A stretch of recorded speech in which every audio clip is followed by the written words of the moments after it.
సరస్వతి నదికి చేరగా సరస్వతి నదికి చేరగా సాయంత్రం వాయను బాగా వాళ్ళు సరస్వతి నది ఒడ్డుకొచ్చేసరికి సాయంత్రము రాత్రి చీకటి నుండి నన్ను వేషమని మాట్లాడవు తల్లి. నేను ఎందుకు పుట్టినా అన్న సంగతి నాకు తెలుస్తున్నది. నేను ఎందుకు పుట్టినో అది చేస్తేందుకు పోతున్నా. మరి నువ్వెందుకు పుట్టినావు తెలుసా? స్వామి చెప్తున్నాడు పాపం అమ్మతో, అమ్మ అసలు మనిషి ఎన్నెల్లా ఉడతాడు, మనిషి ఎట్లా ఉడుతుండు, ఎందుకు ఉడుతుండు అన్న సంగతి తెలిస్తే నన్ను వేషమని మాట్లాడవు తల్లి. నీవు మనిషి ఎన్నెల్లా ఉడతాడండి? మనిషి ఎన్నెల్లా ఉడుతాడు అమ్మా? ఏమండి మనిషి ఎన్నెల్లా ఉడతాడు నేను అంటున్నాను. మానవ జన్మ ఎన్నెళ్ళకి వస్తుంది? 9. అందరు తీర్మానం చేసింది 9. 12 ఎవరు ఉన్నారండి? నేను కూడా నీతోనే వస్తాను. మానవ జన్మ 9 నెలలకు వస్తలేదు, 12 నెలలకు మానవుడు జన్మ తీసుకుంటుంది. అంటే ఇంతమంది 9 అనంగా మేమిద్దరం 12 అంటే అయి కదా. 12 నెలలకు ఎట్లా పుడుతుండు మరి లెక్క చెప్పాలి కదా. మానవ జన్మ 12 నెలలకు ఎట్లా వస్తుంది? 60 ఫలముల అన్నం భోంచేస్తే ఒక్క రక్తపు చుక్క. అటువంటివి రూపము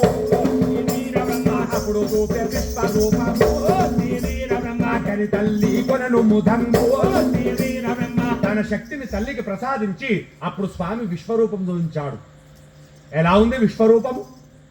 ఆ రూపము అసలు మొదలు తుది లేదు, రూపముకు అది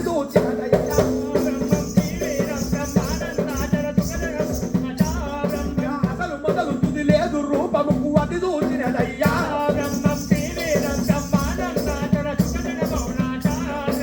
అనేక కన్నులు అనేక ముఖములు అగుపదెనోయ్యా.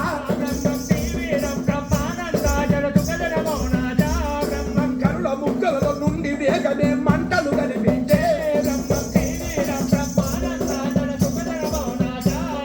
ఆ విశ్వరూపం చూపిస్తే ఎలా ఉంది? ఇగో గిక్కడి నుంచి మొదలైంది, గిక్కడికి అయిపోయింది అనేది లేదు. యాడ మొదలైంది కనబడతలేదు, యాడికి అయిపోయింది కనబడతలేదు. అనేకమైనటువంటి శిరస్సులు, అనేకమైనటువంటి ముఖములు, నోట్లకెళ్ళి మంటలు వస్తున్నాయి. ఇట్లా భగ్గులు వస్తున్నాయి మంటలు. తల్లి నిమిషం నిమిషం కాదు 6 నిమిషం చూసిందో లేదో అయినా కావడం లేదు. నా వల్ల కావడం లేదు. ఈ రూపాన్ని చూడడము నేను భరించలేకపోతున్నా. కింద పడిపోతున్నాయేమో. యథావిధిగా చిన్న గమ్మన్నది. మళ్ళీ యథావిధిగా 12 ఏళ్ల పిల్లోడైండు స్వామి. అమ్మా ఇప్పుడు నాకు సెలవిస్తావా తల్లి? నీకు సెలవిచ్చే శక్తి నాకు లేదు నాయనా. నేను నీకు అమ్మను కాదు, నీవే నాకు తండ్రివి. నాకే కాదు ఈ సర్వ జగత్తును కాపాడడానికి వచ్చినటువంటి తండ్రివి నీవు, జగన్నాయకుడివి. నాయనా నీకు సెలవిచ్చే శక్తి నాకు లేదు, కానీ నన్ను ఇడిచిపోతున్నావు. ఇప్పుడు మళ్ళీ నాకు దర్శనం ఎప్పుడు? మరి నాకెప్పుడు కనపడతావు? అంత బాధపడకు తల్లి, అందరికి ఇచ్చినట్టు ఇస్తానా అమ్మ? నీకు నీ మనస్ఫూర్తిగా నీవెప్పుడు బ్రహ్మము అంటే అప్పుడే నీ కళ్ళ ముందు కనపడతానమ్మా. నీ ఎప్పుడు కావాలంటే అప్పుడు కనపడతా నేను అని తల్లి నుంచి సెలవు తీసుకున్నటువంటి స్వామి ఆ యొక్క నందికొండను వదిలిపెట్టి బయలుదేరుతున్నాడు గురుదేవుల వారు. ఎక్కడ వెళ్తున్నాడు స్వామి? దక్షిణ దిశకును చేరగ గురుడు వెళ్ళుతున్నాడు.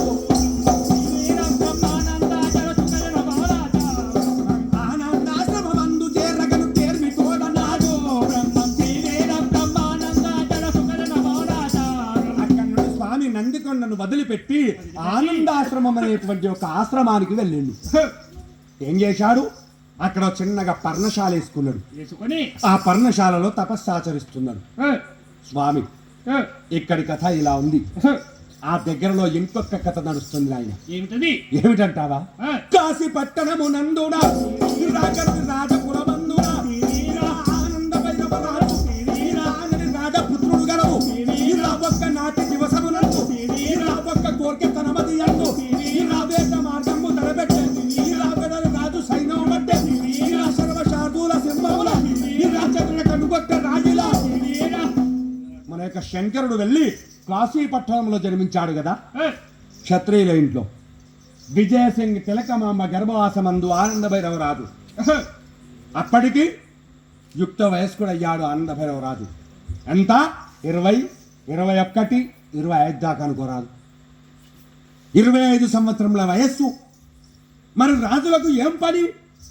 యుద్ధం చేయాలి, లేకపోతే వేటాడి మృగముల వధించాలి. వేట అంటే చాలా సరదా రాజులకు. ఆనాడు ఆనంద భైరవరాజు కూడా సైన్యాన్ని తీసుకున్నాడా, రథగజాయ తురంగములు తీసుకొని వేటకు బయలుదేరిండు. ఆ అరణ్యంలో సింహాలు, పెద్ద పులులు అన్ని క్రూర మృగాలను కాట్ కాట్ కాట్ కొట్టేస్తూనే ఉన్నాడు. అట్లా కొట్టేసుకుంటూ వస్తున్నారు సైన్యమంతా. అంతలో భానురస్మితాపము పుట్టే,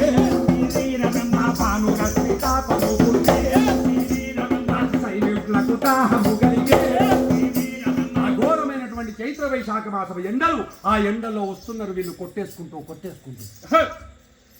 కొద్దిగా మంచి నీళ్ళు ఉంటే తీసుకున్నాను. నీళ్ళు ఎండ్లున్నాయి, నీళ్ళు ఎన్నున్నాయి. గవి సరిపోతాయి ఆయన ఇంత సైన్యానికి కావాలి. ఈ ఆనంద భైరవరాజు సైన్యానికి అయింది ధూప, వాళ్ళకి కావాలి నీళ్లు. నీళ్లు చూడండి అనగానే సైన్యం మనిషి కొద్దికి వెళ్ళేసరికి మంచి దివ్యమైనటువంటి బ్రహ్మాండమైనటువంటి కోనేరు దొరికింది. రాజా, ఇదిగో కోనేరు ఉన్నది, రండి రండి రండి. రాజుతో పాటుగా సైన్యం అంతా కోనేట్లో నీళ్లు తాగిండ్రు. నీళ్లు తాగంగానే సైన్యానికంతా జర సొసొచ్చినట్టయింది. అంటే సొక్కు నిద్ర, వైనమైంది కాదు. సొక్కు నిద్ర అంటే ఇట్లా గిట్టి పడిపోతున్నారు చూడు. తలకాయలు ఇట్లా కోడి మెడలు పడ్డట్టు పడుతుంటాయి చూడు. ఆ సొక్కు నిద్ర అంటారు. అది వైనమైంది ఆడంటారో రాదు. సొక్కు నిద్ర అది జాగా చూడది, ఇల్లు చూడది, వాకిలు చూడది, ఆడ పడతా అనే వాడ పెడతాది. అది సొక్కు నిద్ర అంటారు. వైనమైంది అయితే మనం యాడ కూర్చున్నాము, యాడ వండుకోవాలి, యాడ లేవాలి, అది వైనమైంది అంటారు. ఇది సొక్కు నిద్ర అంటారు అన్నట్టు. ఆ సైన్యానికంతా నీళ్లు తాగంగానే జర సొసొచ్చినట్టయింది. సైన్యం అంతా పడుకున్నారు అక్కడ. కానీ ఆనంద భైరవరాజు పడుకోలే. ఎందుకు? సైన్యం ఎందుకు పడుకుంది? మా రాజు ఉన్నాడు, మా మంచి చెడు ఆయన చూసుకుంటాడు. ఎప్పుడు రాజును కాపాడుడే కాదు, రాజు కూడా సైన్యాన్ని కాపాడుకోవాలి. ఆయనకు కూడా బాధ్యత ఉంటుంది. ఈ సైన్యం అంతా పడుకుంది కానీ ఆనంద భైరవరాజు కూర్చున్నాడు. సైన్యాన్ని ఆయన కాపాడుతున్నాడు. అప్పుడు మాకే ఇంత దూపైందంటే మాకంటే పెద్ద పెద్ద జంతువులు ఉన్నాయి, అవి కూడా ఇడికి వస్తాయి నీళ్ళు తాగేటందుకు, వాటిని వధిస్తా అని చూస్తున్నాడు ఆనంద భైరవరాజు. ఆ సమయానికి వస్తుంది ఒకటి. ఏమిటది? చతుష్పాద జంతువమీరి, చతుష్పాద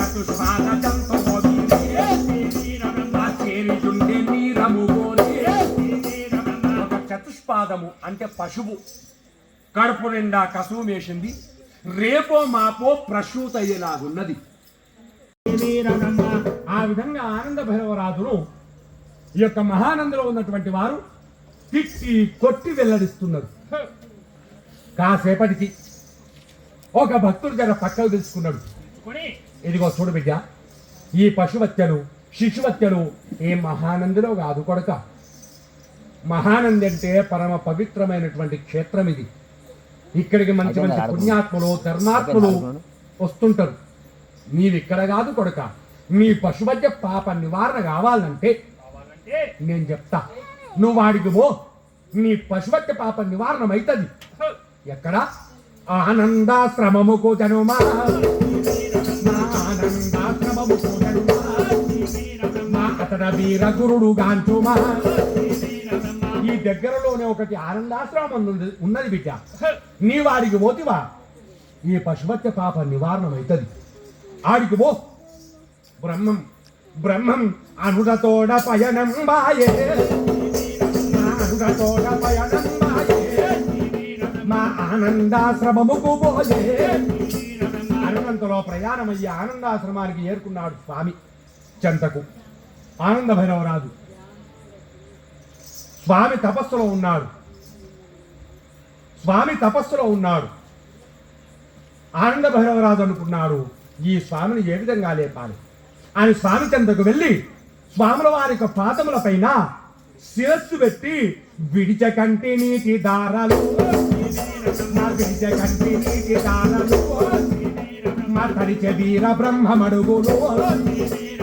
ఆ స్వామి పాదముల పైన శిరస్సు పెట్టి ఏడిస్తే స్వామి పాదములు కన్నీళ్లతోనే కడిగినట్లయినవి. స్వామి చిన్నగా కన్నులు తెరిచాడు. ఎవరని? ఆనంద భైరవరాజా. అబ్బా, నా పేరు తెలుసుకున్నాడే. అమ్మా నది పెట్టండి. ఇప్పుడు కాసేపు అయితే కాలజ్ఞానం స్టార్ట్ అయిపోతుంది. ఇంకో 15 నిమిషాలు 20 నిమిషాల్లో మనకు కాలజ్ఞాన వాక్యాలు ప్రారంభించబడతాయి. ఆ కాలజ్ఞానం తర్వాత ఇవాళ కథకు విరామము, తిరిగి రేపు ఉంటుంది. ఇప్పుడు కాలజ్ఞానము ఇంకో 10 నిమిషాల్లో ప్రారంభించడం జరుగుతుంది. స్వామి వారు ఆ యొక్క ఆనంద భైరవరాజుతో అన్నాడు, ఆనంద భైరవరాజా, నా పేరు తెలుసుకున్నాడే స్వామి అనుకుంటున్నాడు. నా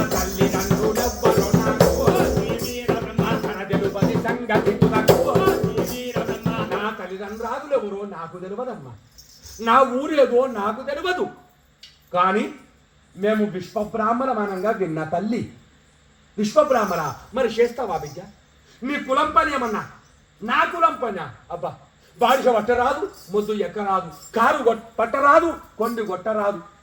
మరి ఏం పని చేస్తావు? ఒక్కటే పని. ఏమిటది? పశుగణంబు కాపలా చేతు, పశుగణంబు కాపలా చేతు, పశుగణాభివృద్ధిని చేతు. నేను ఎవరి దగ్గర అయితే చాలా పశువులు ఉంటాయో వాటిని మేపి గుజరాన్ని గడుపుకుంటానమ్మా. నీ దగ్గర చాలా పశువులు ఉన్నాయనగా విన్నా. ఉండమంటే 4 రోజులు ఉంటా, లేకుంటే పిస్తారు గట్టుడే గంతే. అచ్చమ్మ అనుకున్నది, ఈ రోజుల్లో జీతగాడు దొరకాలంటే చాలా కష్టం ఉన్నది. ఎవడొచ్చినా 15 రోజులు ఉంటలేదు నా పశువుల దగ్గర. ఈ పోరాడు తనంతట తాను వచ్చిండు, పోనీ వద్దనుకున్నది. చూడు బిడ్డ, నీ పేరేందో చెప్పలే నాకు. అమ్మ, నాకు 3 పేర్లు తల్లి. ఏమిటివి? వీరప్పయ్య, వీరంబొట్లయ్య, వీరబ్రహ్మం.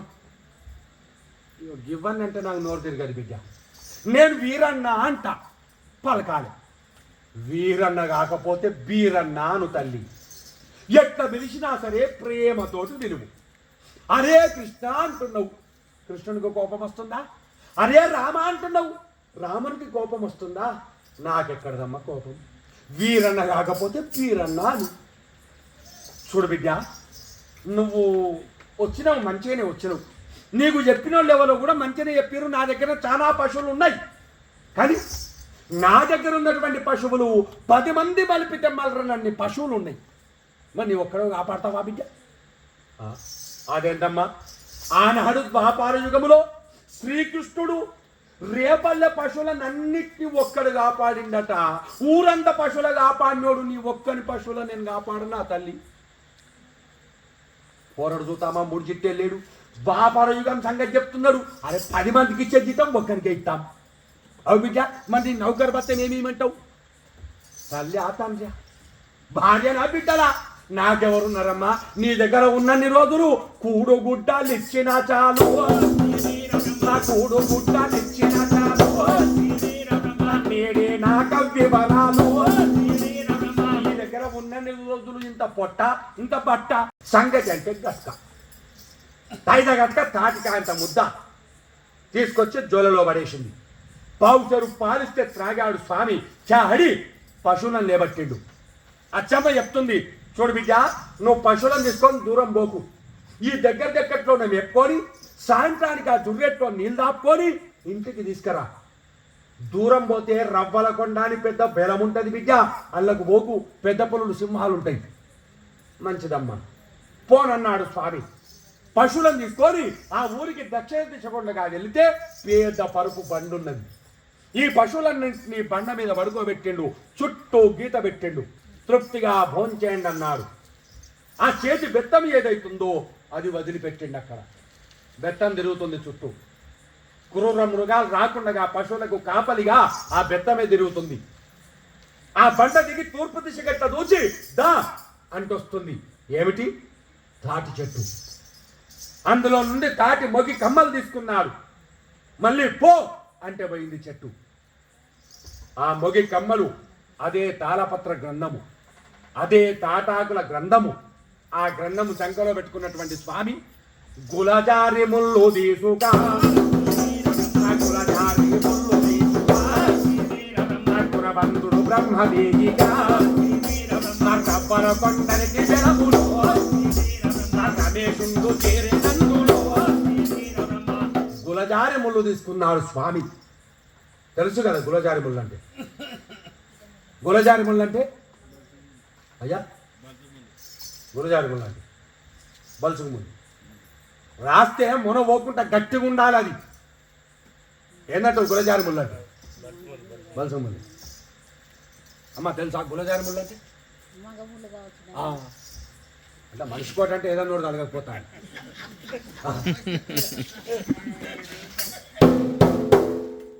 గులజారి ముళ్ళు అంటే స్వామి కాలజ్ఞానం రాసింది గులజారి ముళ్ళుతోని. ఏమిటా ముళ్ళు? రాజారి తెలుసు. గులజారి ముళ్ళు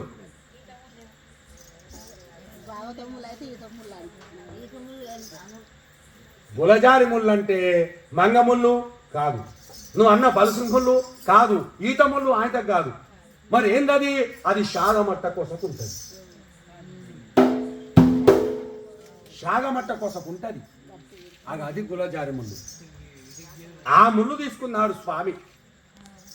రాజుచారి చెప్పుదాం అనుకుంది. ఇప్పుడు నేను చెప్పేసి ఆయన ఇట్లా చెప్పుదామని మనం చెప్పేసి ఆయనకు అందరికీ.